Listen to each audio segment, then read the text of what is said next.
The restaurant smelled like burnt garlic and broken dreams. I wiped down the same table for the third time, my reflection barely visible in the scratched surface. The fluorescent lights hummed overhead, casting everything in a sickly yellow glow that made even the younger waitresses look exhausted.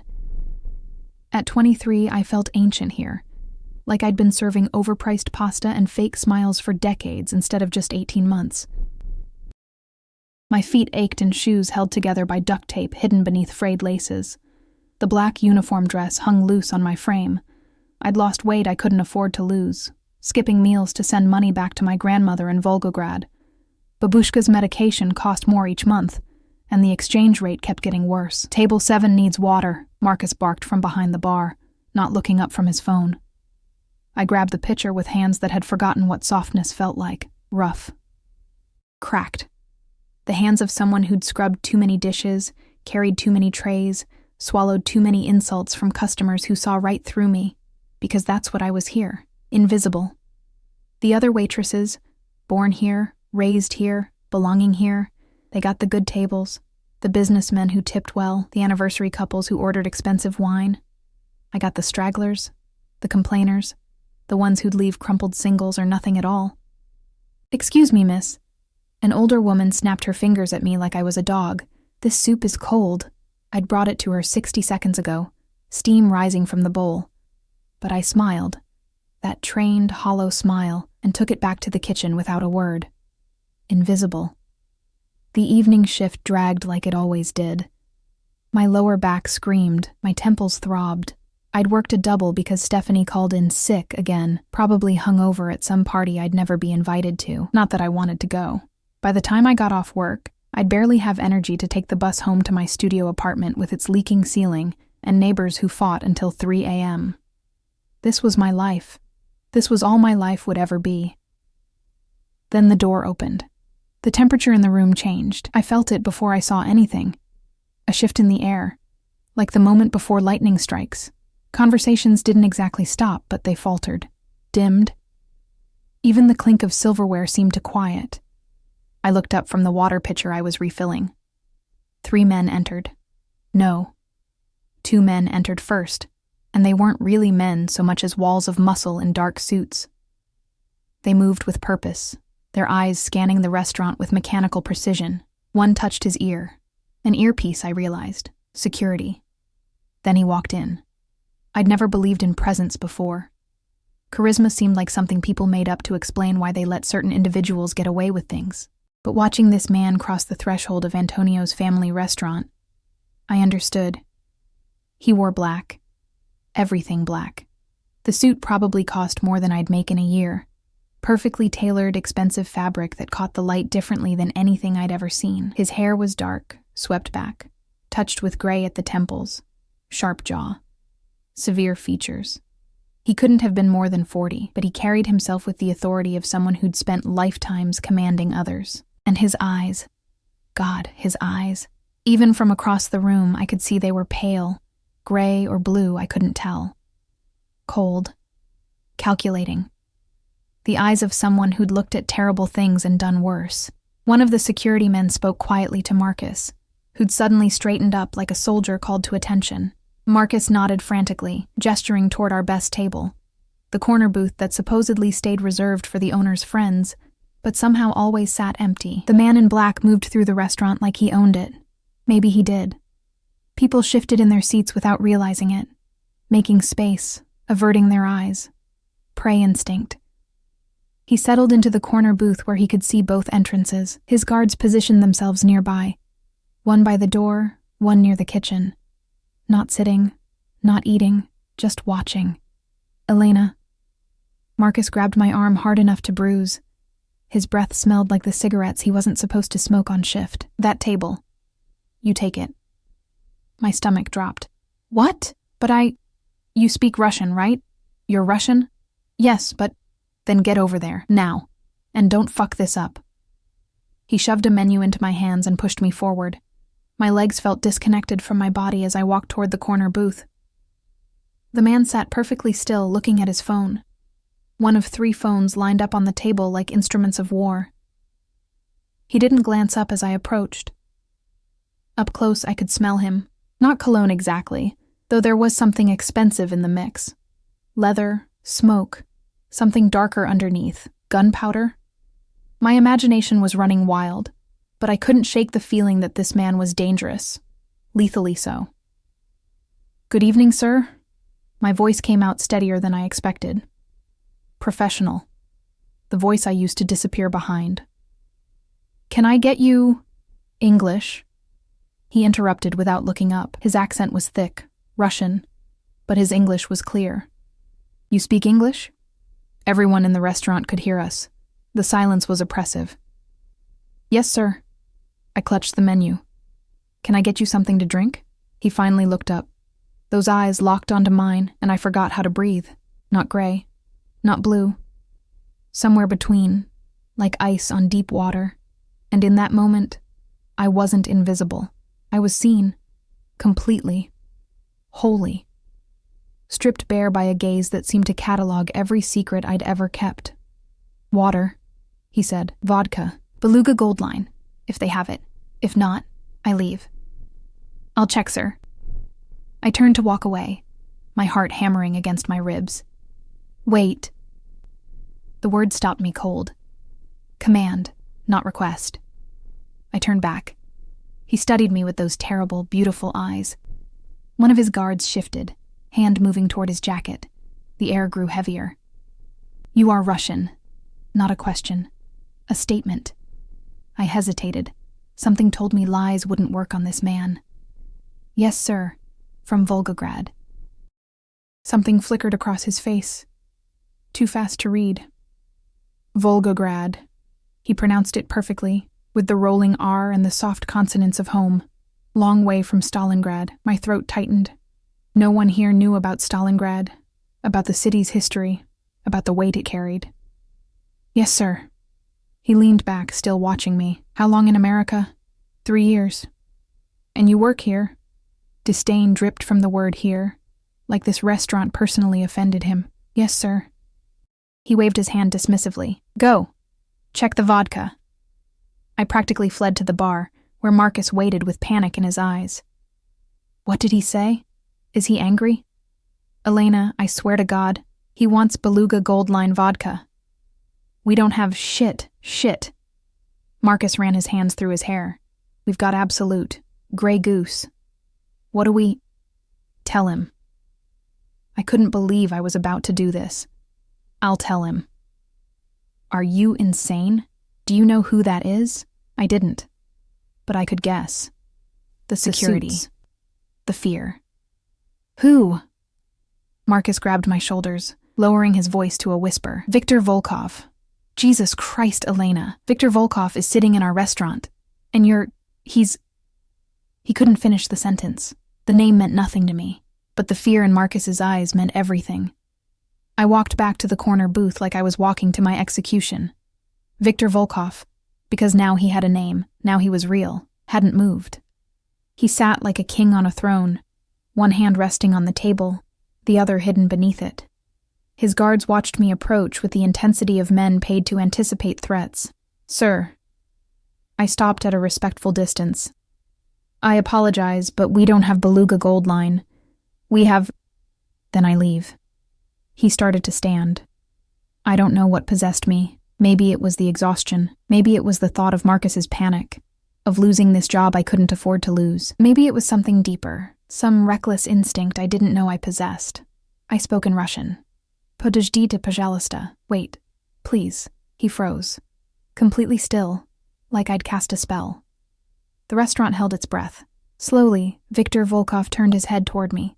Those ice water eyes locked onto mine again. But different this time. Sharper. Dangerous. One of his guards actually reached inside his jacket. "Что ты сказала?" What did you say? My mouth had gone dry, but in Russian, my voice sounded different. Younger, more vulnerable, the language of my grandmother, of childhood, of home. Я сказала, подождите, пожалуйста. У нас есть Grey Goose. Это хорошая водка. Не белуга, но хорошая. I said, wait, please. We have Grey Goose. It's good vodka. Not beluga, but good. Silence. Terrible. Absolute silence.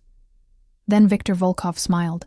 It wasn't a kind smile. It was the smile of a predator who just spotted something interesting, something unexpected. His teeth were very white against his tan skin. "Sad," he said softly. "Sit." "Sir, Sad." Firmer now. "Sit." My legs folded before my brain caught up. I sat across from Viktor Volkov, a man whose name made my manager shake with fear, in a corner booth of Antonio's family restaurant. He leaned forward. I could smell that scent again, leather and smoke and danger.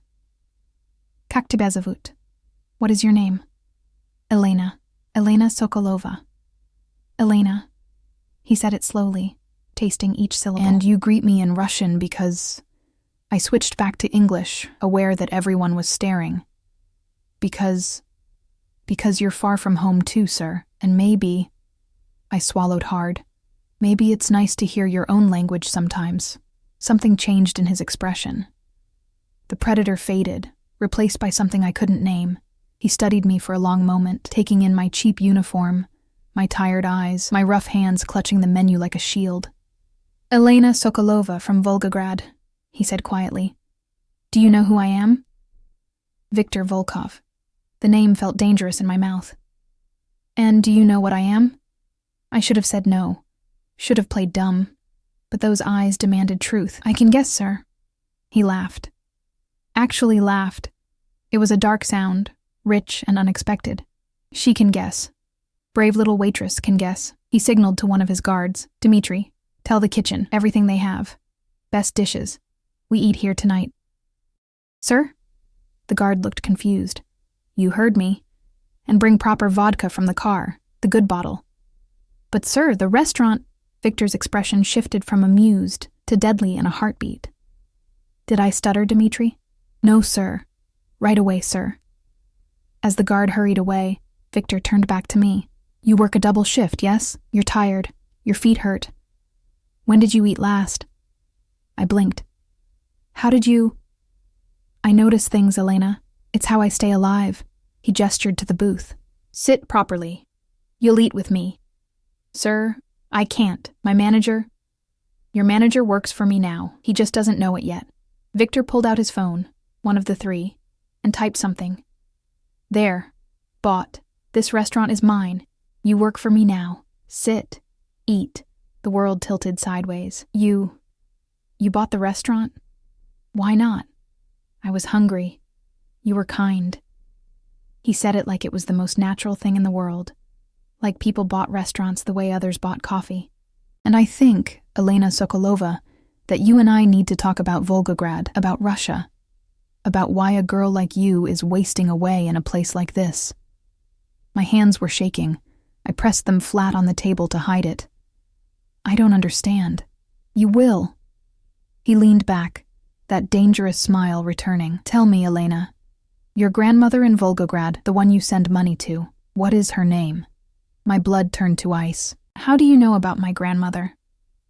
Viktor Volkov's smile widened, and I saw the wolf beneath the man. "Elena, Milaya," he said softly. "Elena, darling, I know everything." The food arrived in waves. I sat frozen in the corner booth while men in suits carried dish after dish from the kitchen. Pasta I'd served 100 times but never tasted. Veal that cost more than my weekly salary. Wine that Marcus kept locked in the back for special occasions that never came. Viktor's guard, Dmitri, returned with a bottle that looked like it belonged in a museum. Crystal clear glass, gold lettering in Cyrillic, the vodka inside pure as winter ice. Viktor watched me with those pale eyes while his men arranged everything. He hadn't touched his phone again, hadn't looked away. I was pinned beneath his gaze like a butterfly on a collector's board. "Eat," he commanded. "I'm working, sir." "You're sitting with me. That's your work now." He poured vodka into 2 crystal glasses that Dmitri had produced from somewhere. "Besides, I bought the restaurant. I can tell my employees when to take their breaks." "You didn't really buy it." My voice shook. "You were joking." He slid his phone across the table. On the screen was an email confirmation, a wire transfer for $350,000 to Antonio Marchetti, owner of Antonio's family restaurant. Completed 4 minutes ago. The room spun. You're insane, I whispered. Careful, Elena. His voice dropped to something dark and smooth.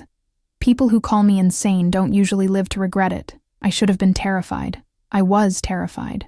But underneath the fear was something else. A hysterical laugh building in my chest. This couldn't be real. Men didn't buy restaurants because a waitress spoke Russian to them. Men like Viktor Volkov didn't sit in places like this, didn't drink with girls like me. Why? The word escaped before I could stop it. Why what? Why any of this? The restaurant, the food, I gestured helplessly at everything. I'm nobody. I'm just a waitress who greeted me in Russian. He interrupted, picking up his glass. Do you know how long it's been since someone in this country spoke to me in my own language without wanting something? Without fear? Without calculation? He took a drink, his eyes never leaving mine. 3 years, Elena. 3 years in this cold plastic country where everyone smiles and no one means it. And then you, tired, hungry, invisible little you. You look at me and see another Russian far from home. I didn't mean... No. You didn't mean anything. That's why it matters. He pushed the other glass toward me. Drink. In Russia, we drink when we talk about important things. My hand trembled as I picked up the glass. The vodka was smooth, expensive, nothing like the harsh stuff I'd stolen sips of at my cousin's wedding years ago. It burned down my throat and settled warm in my empty stomach. Victor smiled with approval. Good. Now eat. I took a small bite of pasta, aware that the entire restaurant was watching. Marcus stood behind the bar, his face pale as death. The other waitresses had stopped pretending to work. Even the customers sat frozen, like they'd stumbled into a scene from a movie and weren't sure if they should leave or stay. Your grandmother, Victor said casually, refilling both glasses. Valentina Sokolova, 76 years old, lives on Lenina Street in Volgograd. Heart condition. Needs medication that costs, what, $400 American each month? The pasta turned to ash in my mouth. Stop, diabetes too. And the building where she lives, the elevator is broken. She climbs 5 flights of stairs every day with a bad hip because the landlord won't fix it. Your mother is dead. Cancer. 6 years ago. Your father died before you were born. You have a cousin, Mikhail, but he's useless. Drinks too much. Hasn't sent money home in 2 years. So it's all on you, isn't it, Elena? All on your tired shoulders. I set down my fork with shaking hands. How do you know all of this? I told you. I know everything. He leaned forward, and I caught that scent again, leather and smoke and something darker. I made a phone call while Dmitri got the vodka. 20 minutes, Elena. That's how long it took to learn everything about you. Rage flared through the fear. You had no right. I had every right. His voice turned to steel. A strange woman speaks to me in Russian in a place I've never been. For all I know, you're FSB, CIA, a trap. So yes, I check. I always check. He picked up a piece of bread, tore it. But you're not a spy. You're just a girl trying to survive. Trying to save her babushka. Drowning slowly in a country that doesn't see you. Tears burned behind my eyes. I refused to let them fall. What do you want from me? Victor's expression softened. Not kind, but less predatory. Want? Nothing. Not what you're thinking. He saw the fear in my face and shook his head. I'm not that kind of man, Elena. I don't take what isn't offered freely. But I am curious. He sipped his vodka. How does a girl from Volgograd end up here? In this place? Wasting away? The American dream, I said bitterly. Work visa. Promises of opportunity. Turned out the opportunity was 18-hour days and an apartment with black mold. And yet you stay. Where else would I go? The words burst out. Back to Russia where there's nothing? Where my grandmother needs medicine I can't afford even there. At least here I can send money. At least here she has a chance. So you sacrifice yourself. Victor studied me like I was a puzzle he was trying to solve. How very Russian of you. We're good at suffering, aren't we? At martyrdom. We wear our pain like medals. Easy to say when you're wearing a suit that costs more than I make in a year. The words were out before I could stop them. I froze, waiting for anger, for violence, for those cold eyes to turn lethal. Instead, Victor laughed. really laughed. It transformed his face, made him look younger, almost human. "There she is," he said with something like approval. "There's the fire. Good. I was starting to think America had beaten it out of you completely." He raised his glass. "To fire, Elena. May it never die." We drank. The restaurant slowly came back to life around us, conversations resuming in hushed whispers. But the corner booth remained our island, separate from the rest of the world. Victor ate with precise economical movements. Everything about him was controlled, measured. Even the way he held his fork spoke of power carefully contained. "Tell me about Volgograd," he said. "What do you miss most?" The question caught me off guard. "What?" "Humor me. What do you miss?" I thought about it. The vodka loosening my tongue, the bread. Real bread from the bakery on the corner, the way snow looks on the Motherland Call statue, the sound of church bells on Sunday mornings. My grandmother's borscht. I smiled despite myself. The way people yell at each other on the street and it doesn't mean anything. Here, everyone's so polite, so fake. I miss the honesty of rudeness. Victor nodded slowly. "Yes. The American smile. All teeth. No soul." He poured more vodka.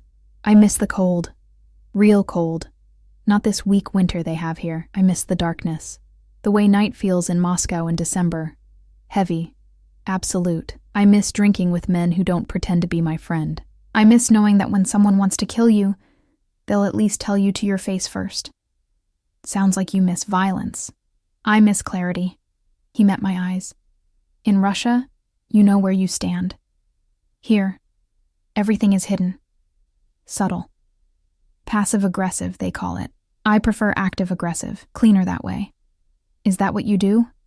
I shouldn't have asked. Didn't want to know. But the vodka had stripped away my self-preservation. Active aggression? Victor's smile was dangerous, among other things. But we're not talking about me, Elena. We're talking about you. About how to fix your situation. You can't fix my situation, can't I? He pulled out his phone, a different one this time, and typed something. "There. Done." "What's done?" "Check your bank account." With trembling fingers, I pulled out my own phone. A cracked, outdated model held together with a phone case I'd bought at a gas station. I opened my banking app, entered my password, and stared at the screen. The number didn't make sense. It was too big. Too many zeros. "What did you do?" My voice came out strangled. $50,000. Enough to cover your grandmother's medication for years. Enough to fix her elevator. Enough to give you breathing room. He said it casually, like he'd bought me coffee. "Consider it a thank you." "For what?" "Speaking Russian to you? For reminding me that kindness still exists. For seeing a man instead of a monster. For being brave when you should have been smart and kept your mouth shut." He leaned back. "Also, you're fired from this restaurant." My heart stopped. "What?" "I can't have you working here anymore.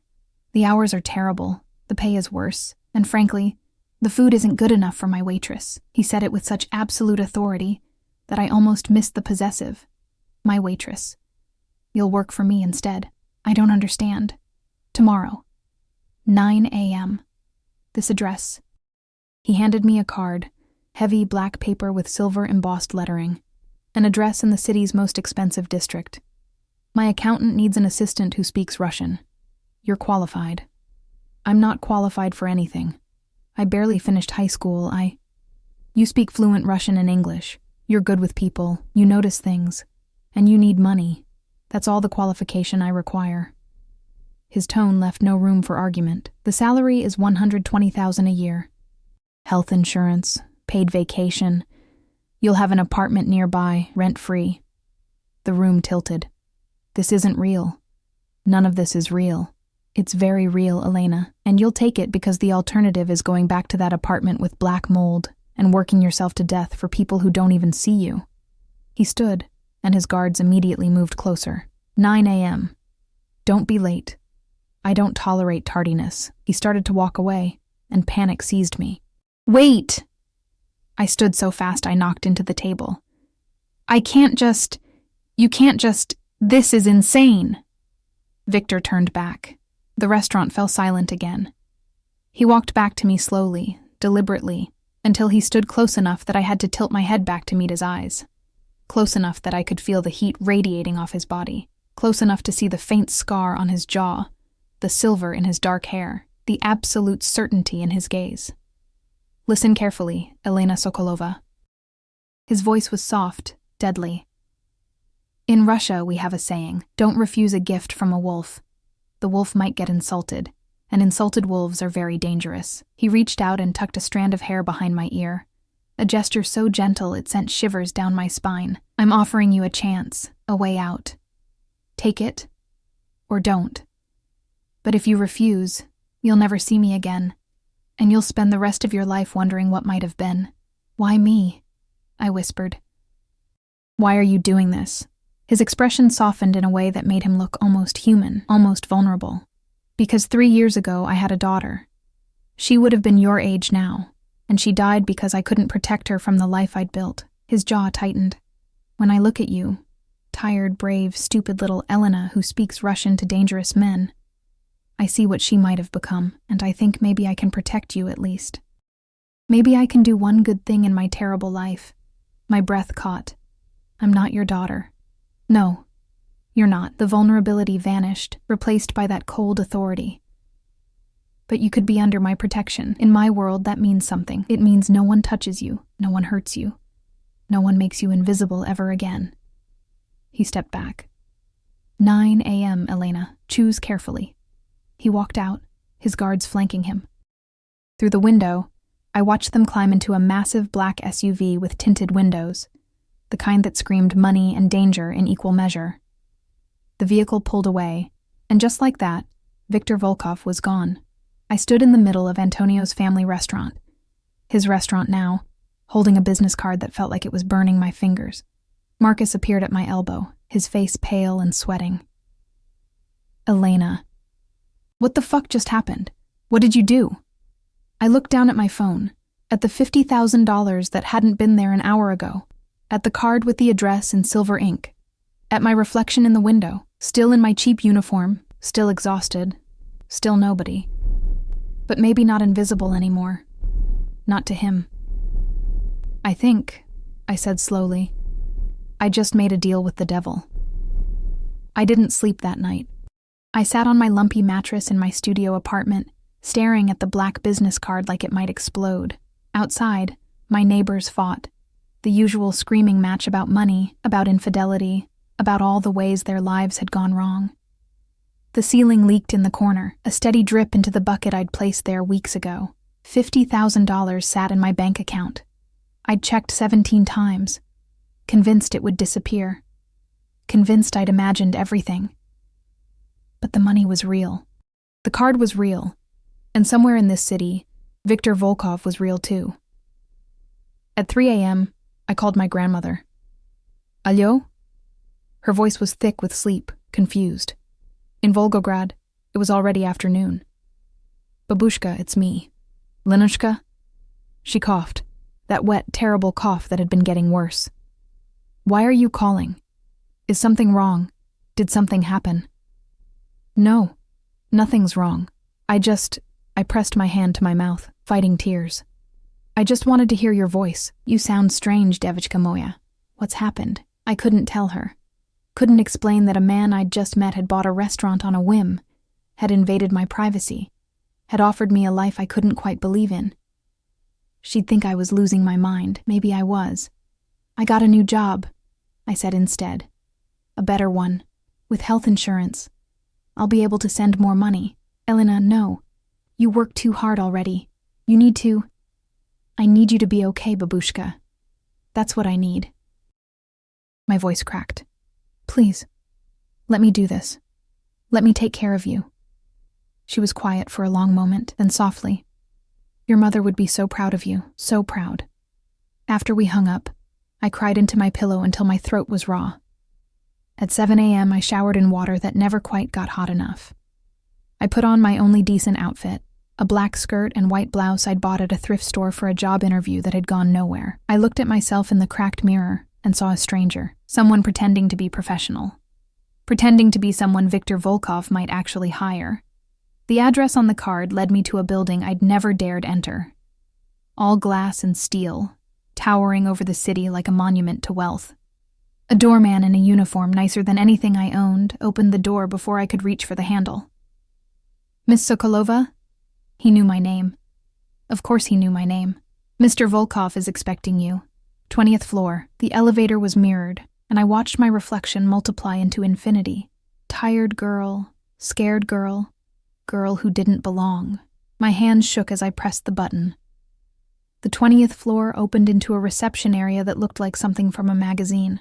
White marble, modern furniture, abstract art that probably cost more than my grandmother's apartment. A woman sat behind a sleek desk. Blonde, beautiful, wearing designer clothes and a smile that didn't reach her eyes. Elena Sokolova? Her accent was Russian too, but polished. Educated. Everything I wasn't. "This way." She led me down a hallway lined with closed doors. I could hear voices, some in English, some in Russian. Phones ringing, the hum of expensive technology. This was a real business, I realized. Whatever Victor did, it wasn't just violence and vodka. It was this too. Legitimate. Or at least disguised as legitimate. Mr. Volkov's office. The blonde knocked twice, then opened the door without waiting for an answer. "She's here." Victor sat behind a massive desk, talking on the phone in rapid Russian. He looked different in daylight, no less dangerous, but more human somehow. He wore another black suit, his hair perfectly styled, a cup of coffee steaming at his elbow. When he saw me, he held up one finger. "Wait." I stood in the doorway, heart hammering, while he finished his conversation. The office was enormous, floor-to-ceiling windows overlooking the city, leather furniture, bookshelves filled with volumes in multiple languages. But what caught my attention was the photograph on his desk. A girl. Teenager. Maybe 16 or 17. Dark hair, bright smile, holding a violin. She looked happy, alive, loved. My Anya. Victor's voice startled me. He'd ended his call without me noticing. She played beautifully. Wanted to study at Juilliard. His expression was carefully blank. "Sit, Elena." I sat in one of the leather chairs facing his desk, feeling small and out of place. "You came," he said, almost like he was surprised. "You told me to. I told you many things last night. I wasn't sure you'd believe any of them." He leaned back, studying me with those pale eyes. "Did you sleep?" "No." "Smart. You shouldn't sleep easy after making deals with men like me." He opened a folder on his desk. "But the deal is made. The money is in your account. Now we discuss terms. Your employment, your responsibilities, your boundaries." He said the last word carefully. "I told you last night, I don't take what isn't offered freely. But I need you to understand what working for me means. The rules you'll need to follow, the risks you'll need to accept." My mouth went dry. "What risks?" Victor stood and walked to the windows, hands in his pockets. Against the bright sky, he was a dark silhouette. Powerful, controlled, dangerous. "I'm not a good man, Elena. I think you know this already. The things I do, the business I run, some of it is legal. Most of it exists in the gray spaces. And some," he turned to face me, "some of it is very illegal, very dangerous. The kind of dangerous that gets people killed. Then why would you bring me into it? Because I can protect you. Because you'll work for my accountant, handling legitimate business. You won't touch anything criminal. You won't see anything you shouldn't see. You'll be clean." He walked back to the desk. "But you need to understand, by working for me, by accepting my protection, you become associated with me. And I have enemies, Elena, powerful enemies. People who would hurt you just to hurt me." "Then this is insane. I should leave." You should, he agreed. "But you won't. Because you're drowning, and I'm offering you a rope. And we both know desperate people don't ask questions about who's holding the other end." He was right. God help me. He was right. "What do you want from me?" I asked again. "Really?" Victor sat on the edge of his desk, close enough that I could smell that scent. Leather and smoke. "Honestly, I'm not entirely sure yet. I look at you, and I see Anya. I see what she might have become if she'd lived. And I want to protect that, to protect you." He paused. "But I'm also a selfish man, a possessive man. I don't like sharing what's mine, and from the moment you spoke to me in Russian, something in me said mine. Do you understand? I should have run. Every instinct screamed at me to run. I'm not yours, I whispered. No, not yet. Maybe not ever. His eyes never left mine. But you're under my protection now. That means certain rules. You don't go anywhere without telling my people where you are. You don't talk to anyone about what you see or hear in this office. You don't date anyone without my approval. I need to vet them. Make sure they're not using you to get to me. You can't control my life like that. I can. And I will, for your own safety. His voice hardened. 2 months ago, one of my accountants was kidnapped by a rival organization. They tortured him for information. Sent me his fingers one by one. By the time we found him, he was dead. I won't let that happen to you. The room spun. This is insane. This whole thing is insane. Yes. Victor reached out and lifted my chin, forcing me to meet his eyes. His touch was gentle, but I felt the strength beneath it, the leashed violence. But you're here anyway. Why is that, Elena? The money. My grandmother needs... Bullshit. The word cracked like a whip. I gave you $50,000. You could take it and run. Get a different job. Never see me again. But you're here, in my office, looking at me with those big, scared eyes while something inside you wonders what it would be like to be protected by a monster. His thumb brushed my jaw. So tell me the truth. Why are you here?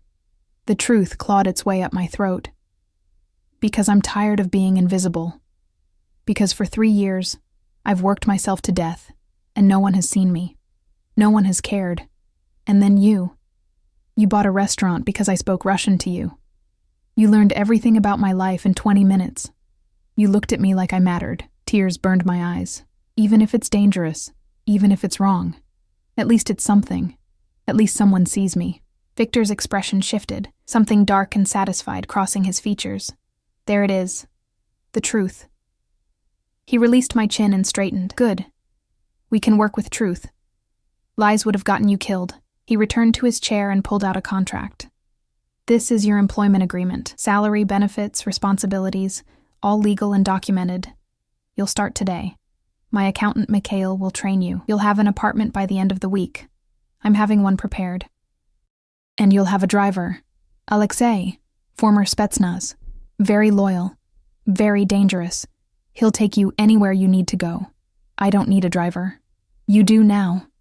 You work for me. You follow my rules. He pushed the contract across the desk with a pen. Sign it, Elena. Make it official. I stared at the papers. This was it. The moment that would change everything. Once I signed, there was no going back. My hand shook as I picked up the pen.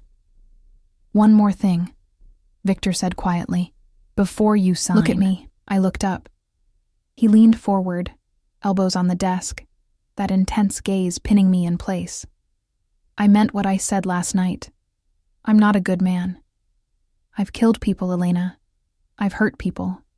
I've done things that would make you sick if you knew the details. And if you stay in my world, you'll see pieces of that darkness. You'll carry the weight of knowing what I am. He paused. But I give you my word, on Anya's memory, on everything I hold sacred, I will never hurt you. I will protect you with everything I have. And anyone who tries to touch you will die screaming. Do you believe me? I should have said no. Should have run.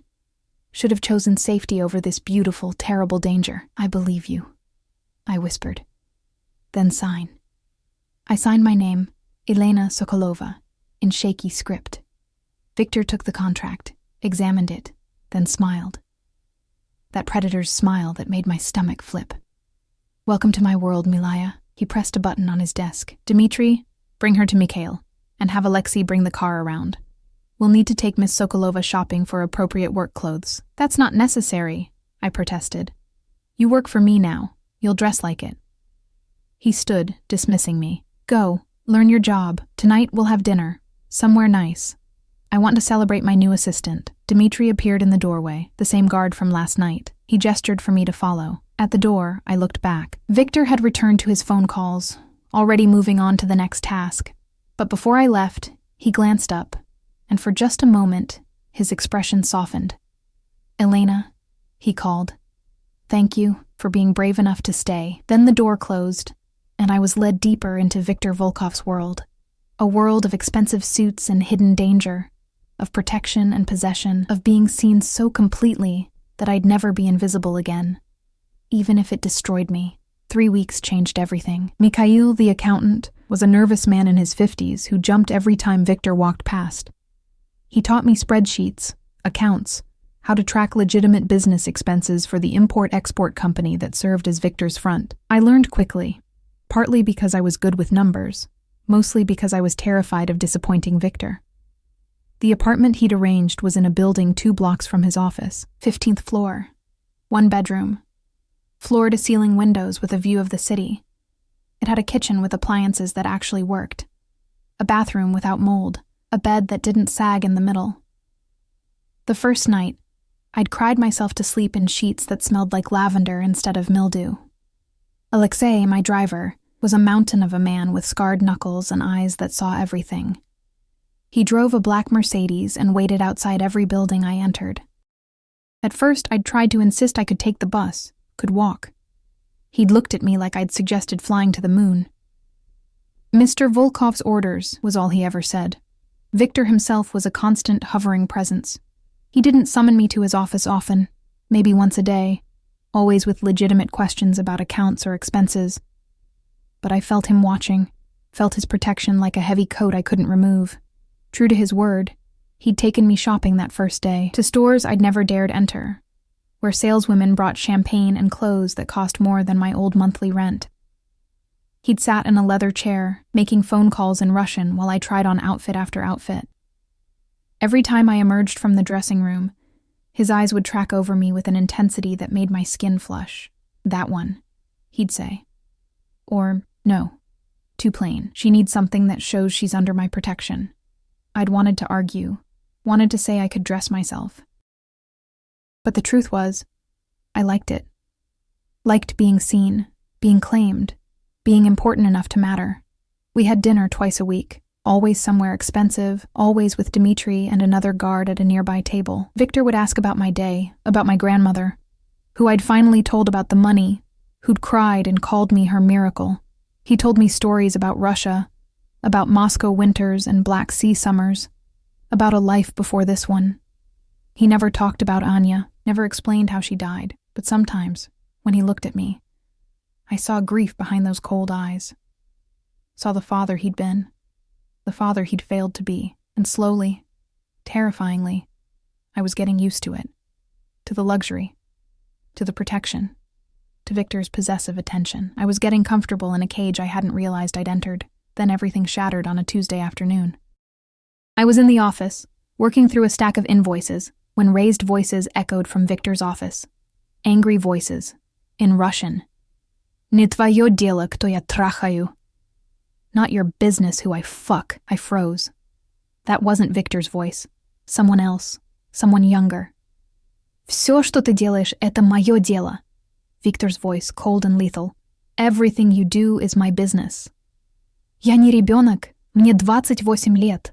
I'm not a child, I'm 28 years old. A crash, glass breaking, then Viktor's voice, so soft it was more terrifying than screaming. Ты станешь делать, что я скажу, или я сломаю каждую кость в его теле. You'll do as I say, or I'll break every bone in his body. The door slammed open. A man stormed out, tall, dark-haired, wearing an expensive suit with fury radiating off him. He was handsome in a brutal way, with Viktor's pale eyes and sharp jaw. Family. Had to be family. He saw me staring and stopped. His expression shifted from anger to something calculating. And who the fuck are you? He spoke in English, his accent thick. I work here. I'm Mr. Volkov's papa's new toy? He laughed, cruel and sharp. Let me guess. Russian girl, young, pretty, probably grateful. He has a type. He walked closer, invading my space. I'm Alexei, Viktor's son, and I'm wondering how long before you're warming his bed instead of pushing papers. It's not like that, I stammered. I'm just his assistant. Sure you are. He leaned in, and I could smell alcohol on his breath at 2 p.m. Here's some advice, sweetheart. Run. My father destroys everything he touches. Ask my mother. Oh, wait, you can't. She's dead. Ask my sister. Oh, she's dead too. So maybe just run before you're the next corpse in his collection. Alexei. Victor's voice cut through the office like a knife. He stood in his doorway, perfectly calm, perfectly controlled. But his eyes promised murder. Leave. Now. Or what? You'll kill me too? Alexei laughed bitterly. I'm your son, Papa. Your heir. You need me. I need you sober and obedient. You're neither. Victor's jaw tightened. Get out. Go sleep it off. We'll discuss your behavior when you're capable of rational thought. Fuck you. Alexei stormed toward the elevator.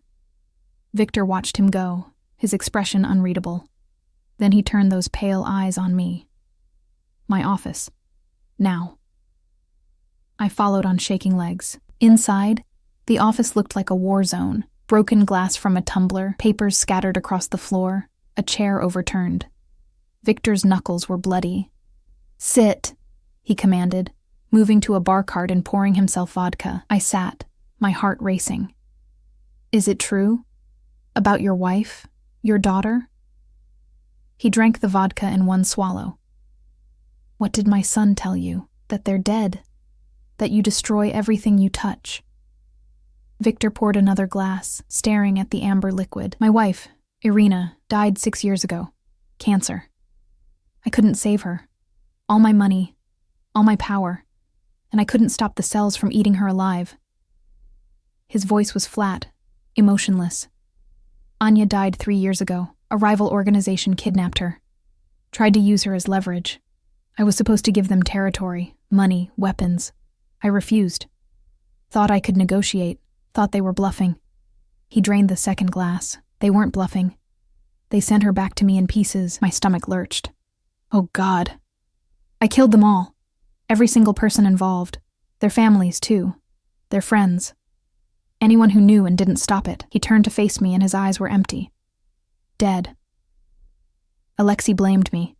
Still blames me. He's right to. I chose power over my daughter's life. I was too proud, too stubborn, too convinced of my own invincibility, and she paid the price. Victor, that's why I protect you so fiercely, Elena.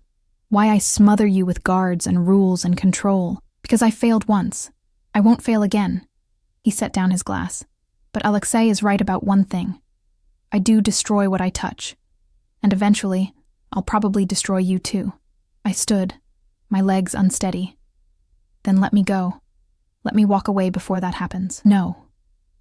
The word was absolute, final. You're mine now, under my protection, and I don't let go of what's mine. I'm not a possession, aren't you? He moved closer, that dangerous grace in every step. I bought you a new life, Elena, new apartment, new identity. I put money in your account and guards at your door. I think about you constantly, where you are, what you're doing, who you're talking to.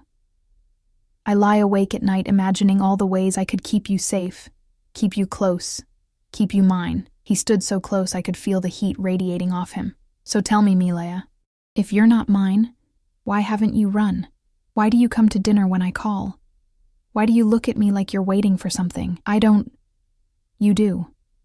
His hand cupped my face, thumb brushing my cheekbone. You look at me and see danger and protection all mixed together. You're grateful and terrified in equal measure. And some small part of you, the part that's tired of being invisible, tired of being weak, that part wants to belong to someone powerful enough to keep you safe. Tears slipped down my cheeks. That's not fair. Life isn't fair, Elena. If it was, you wouldn't be here. You'd be in Russia with your grandmother, living a simple life. But life put you in my path, put you in that restaurant on that night. And now we're here. His other hand found my waist, pulling me closer. Tell me to stop. Tell me you want to leave and I'll arrange it. New city, new job, enough money to start over. I'll let you go. Will you? I looked up at him, searching those cold eyes for truth. Or will you just follow me, watch me from the shadows? Because that's what you do, isn't it? You don't let go. A smile ghosted across his lips. You're learning. Good. His thumb traced my lower lip. So what will it be? Do you stay? Or do I spend the rest of my life watching you from afar, making sure you're safe while knowing I can never touch you again?" My breath came in short gasps. His touch was fire, his proximity overwhelming. Every instinct screamed danger. But underneath the fear was something else. Something dark and hungry that had been growing since that first night in the restaurant. "Why me?" I whispered. "Really? Is it just because I remind you of Anya?" "At first, maybe. But now?" His forehead pressed against mine. "Now it's because you're brave and foolish. Because you speak to me like I'm human instead of a monster. Because when you look at me, I feel like maybe I can be more than the sum of my sins." His voice dropped. "And because when I imagine my future, you're in it. Every version, every possibility. You're there. That's obsession, not love. I never said I loved you, Elena. I'm not capable of that anymore, but I can protect you, provide for you, give you everything you've ever needed and things you didn't know you wanted. I can make you the center of my world, the thing I guard more fiercely than my own life." His lips brushed my temple. "Isn't that better than love? More honest? More real?" It should have repulsed me, should have sent me running, but my hands were fisting in his jacket, pulling him closer instead of pushing away. "This is insane," I breathed. "Yes." His lips trailed down my jaw. "But you're still here." The door burst open. We sprang apart. Dmitri stood in the doorway, his face pale, speaking rapid Russian. "Boss, we have a problem. The Kozlov brothers. They're here, in the building. They brought men." Victor's entire demeanor changed, from intense lover to cold killer in a heartbeat. "How many?" "At least 15. They're coming up the stairs, all entrances." "Elena." Victor grabbed my arms, his grip bruising. "Listen carefully. There's a panic room behind that bookshelf. Dmitri will take you there. You'll stay inside until I come for you. Do not open the door for anyone else. Do you understand? What's happening? Who are the Kozlov brothers? Men who want me dead, who will use you to get to me if they find you." He pushed me toward Dmitri. "Go. Now. And Elena." He pulled me back for one brief moment, his lips crushing against mine in a kiss that tasted like vodka and desperation. "Don't die in there. I'm not done with you yet." Then Dmitri was pulling me away, shoving the bookshelf aside to reveal a hidden door. Gunfire erupted somewhere below. Shouting, screaming. The panic room was small, windowless, with monitors showing security feeds. Dmitri locked me inside. "Don't open this door," he commanded. "No matter what you hear." Then he was gone, and I was alone in the dark, watching Victor prepare for war on grainy security footage. Watching the man who'd claimed me, protected me, obsessed over me, pick up a gun with the ease of long practice and walk toward violence like he was coming home. The monitors showed everything. I watched Victor move through the office like death incarnate, calm, precise, lethal. The Kozlov brothers' men poured through the stairwell doors, at least a dozen of them with guns drawn. But Victor had been preparing for this. His men emerged from offices I'd thought were empty, taking positions with military efficiency. The first gunshot made me flinch so hard, I hit my head on the panic room wall. Then it was chaos. Muzzle flashes on the security feeds, bodies dropping. I covered my mouth to keep from screaming as I watched Dmitri take 3 men down with brutal efficiency, watched Alexei, drunk, angry Alexei, appear from somewhere with a gun in each hand, fighting beside his father like he'd been born for it. Maybe he had been. Victor didn't hide, didn't take cover. He walked through the gunfire like it couldn't touch him. And maybe it couldn't. He moved with a terrible grace, each shot precise.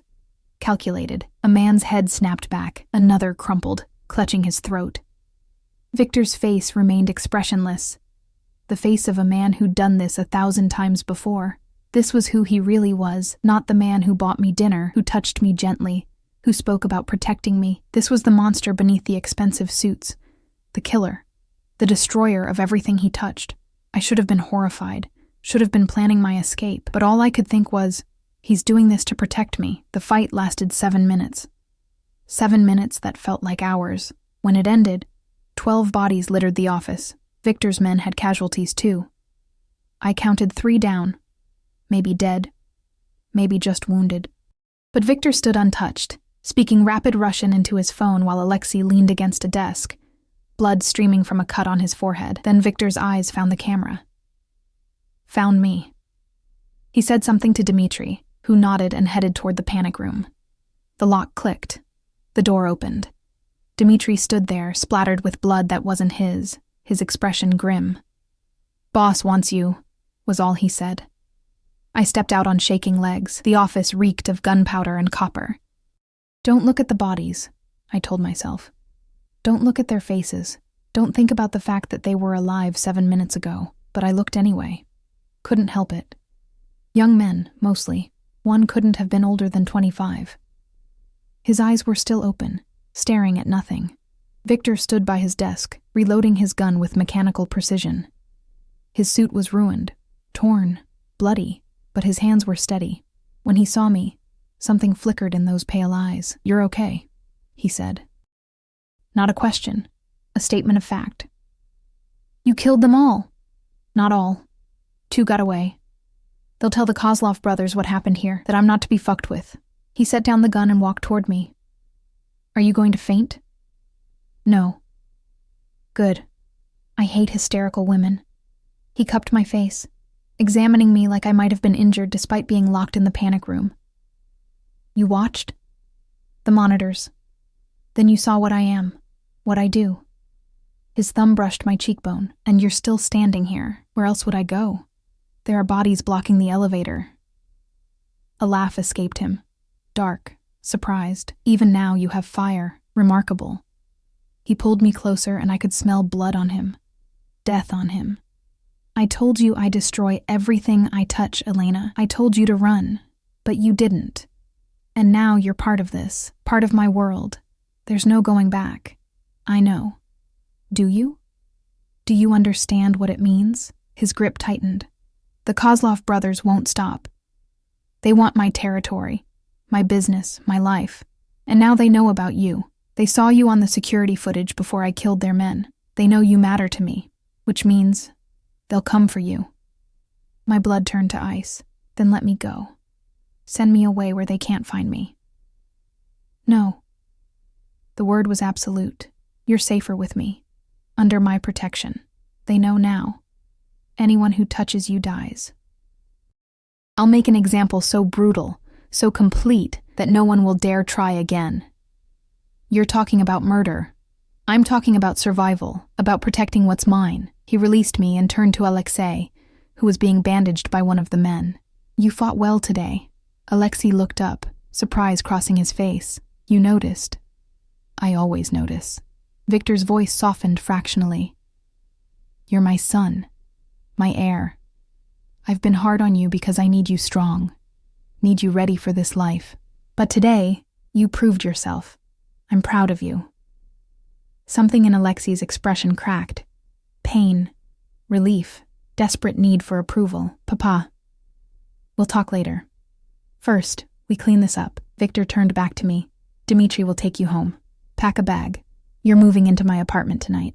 I need you where I can protect you properly." "Your apartment?" "Victor, that's not a request, Elena. Not anymore." His eyes were hard. "You wanted to be seen? To matter? Congratulations. You matter so much that men just died because of you. You matter so much that I killed 12 people without hesitation to keep you safe. You matter so much that I'm moving you into my home, into my bed, into my life in every way that counts." He leaned in close. "So you'll do as I say. You'll move into my apartment. You'll accept my protection. And you'll stop pretending you don't want this. The danger, the intensity, the absolute certainty that someone would burn the world down to keep you safe." My breath came in short gasps. "This is insane. You keep saying that, yet you keep staying." His lips brushed my ear. "Maybe you're as crazy as I am, Milaya. Maybe we deserve each other." Dmitri appeared at my elbow. "Boss, we should move her. Police will be here soon." "Go," Victor commanded. "I'll handle this. I'll see you tonight." I let Dmitri lead me away, past the bodies, past the blood, past the evidence of Victor's capacity for violence. In the elevator, I caught sight of my reflection, pale, shaking, eyes too wide. still wearing the expensive clothes he'd bought me, still under his protection, still his. Alexei brought me to Victor's apartment 3 hours later. It was a penthouse. Of course it was. With floor-to-ceiling windows overlooking the entire city, the decor was masculine, expensive, surprisingly tasteful. Black leather and dark wood, modern art, a kitchen that looked barely used, and photographs. Everywhere, photographs. Anya playing violin, Anya laughing at the camera, Anya with Victor, both of them smiling, him looking younger, almost happy. A shrine to the daughter he couldn't save. He keeps her room exactly as it was, Alexei said quietly, appearing beside me. He'd cleaned up, changed clothes, but the cut on his forehead was still visible. Third door on the left. Don't go in there unless you want to see him break down completely. Why are you telling me this? Because you're going to be part of this family now, whether you want to or not. Papa doesn't let go of what he claims. Alexei studied me. I was drunk earlier, and angry, and I said things I shouldn't have, but I meant what I said about him destroying everything. He will, Elena. Not on purpose. Just because it's who he is. Then why are you still here? Because he's my father.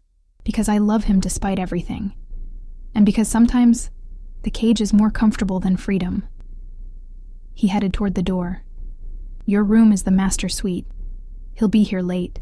Has to deal with the police, the cleanup, the Kozlov brothers' retaliation. Make yourself comfortable. There's food in the kitchen, clothes in the closet that should fit. He had them brought in earlier today. Today, before the attack. Alexei smiled grimly. He was always going to move you in, Elena. The attack just gave him an excuse. Papa plans everything. After he left, I wandered through the apartment like a ghost. The master suite was enormous. A king-sized bed, another set of windows, a bathroom with a shower big enough for 4 people. The closet held women's clothes. All my size, all expensive. He'd planned this. Planned me. I should have run. Should have grabbed money and disappeared while I could. Instead, I showered. Changed into silk pajamas I found in a drawer. Sat on the bed that smelled like him. Leather and smoke. And waited. Victor arrived at 2 a.m. I heard the door open. Heard his footsteps. Heard him pause outside the bedroom. When he entered, he'd showered too, changed into black pants and a white shirt. His hair was still damp. The knuckles of his right hand were bandaged. You stayed, he said softly. Did I have a choice? You always have a choice, Elena. He sat on the edge of the bed, keeping distance between us. You could have left while I dealt with the aftermath. Could have run to the police, told them everything, destroyed me, but you stayed. Why? I thought about lying, about self-preservation, about all the reasons I should have said anything other than the truth. Because when I watched you fight today, when I saw you kill those men without hesitation, all I could think was that you did it for me, to protect me. And no one has ever, my voice cracked, no one has ever cared enough to kill for me before. Victor's expression softened. That's not love, Elena. That's obsession. Possession. I told you, I can't love anymore. I used up all my love on Irina and Anya. But I can give you this. Protection. Safety. A life where you'll never be invisible again. Never be hungry. Never be alone. I can make you the center of my world. And I can destroy anyone who tries to take you from me. Is that enough? I should have said no. Should have demanded love, or at least the possibility of it, but I'd been invisible for so long. And being seen, even by a monster, felt like light after years of darkness. Yes, I whispered. It's enough. Victor moved then, closing the distance between us. His kiss was gentle this time, not desperate like in the office, but claiming. Possessive. When he pulled back, his forehead rested against mine. You're mine now, Elena Sokolova. In every way that matters, I'll protect you, provide for you, keep you safe from the world and from myself if I can. But I won't let you go. Not ever. Do you understand? Yes. Say it. Say you're mine. I'm yours. The words felt like surrender and salvation all at once. We didn't make love that night. Victor just held me, His body curled around mine like he could shield me from the world through proximity alone. His hand rested over my heart, feeling it beat, reassuring himself I was alive, safe. His, "I won't lose you," he murmured into my hair. "Not like I lost Anya. I'll be smarter this time, more careful. I'll kill anyone who even looks at you wrong." "That's not healthy, Victor. I never claimed to be healthy, Melia. Just honest." His arm tightened around me. Sleep. "Tomorrow, we deal with the Kozlov brothers. We make it clear what happens to people who threaten what's mine, and then we build a life. A strange, dangerous, probably doomed life. But ours." I closed my eyes, listening to his heartbeat behind me. Steady, strong, alive. This wasn't the fairy tale I'd imagined as a girl in Volgograd. There was no prince, no happy ending, no love that conquered all, just a monster, and the girl he'd claimed, finding shelter in each other's darkness. But as I drifted off to sleep in Viktor Volkov's arms, in his bed, in his life, I realized something. Maybe I didn't need a fairy tale. Maybe I just needed to be seen, to matter. To belong to someone who would burn the world down before letting me slip back into invisibility, even if it meant living in a cage. Even if it meant loving, or being loved by, a monster. Even if it destroyed me in the end. At least I'd be seen while I burned. 3 months later, I stood beside Victor at a charity gala, wearing a dress that cost more than my old apartment's yearly rent. His hand never left my waist, possessive, protective, claiming me in front of everyone who mattered in his world. The Kozlov brothers were gone. Victor had made good on his promise. The example he'd made was so brutal that even his enemies whispered about it in hushed, terrified tones. I'd met his associates, his allies, his family. Alexei had warmed to me, started calling me little sister, with genuine affection. My grandmother had enough money for the rest of her life. Her building had a new elevator, and she video called me weekly, so proud of her granddaughter who'd made it in America. I was Viktor Volkov's woman. Everyone knew it. Everyone feared me by extension. I should have been miserable, should have felt trapped. Instead, as Victor leaned down to whisper in Russian, "Ready to go home, Milia moya?" I smiled. Because home meant his penthouse, his bed, his arms around me, his obsessive protection and possessive claiming. It meant being seen, being valued, being someone who mattered. "Yes," I whispered back. "Take me home." And as we left together, Victor's hand firm on my waist, his guards surrounding us, his eyes promising violence to anyone who dared threaten his claim.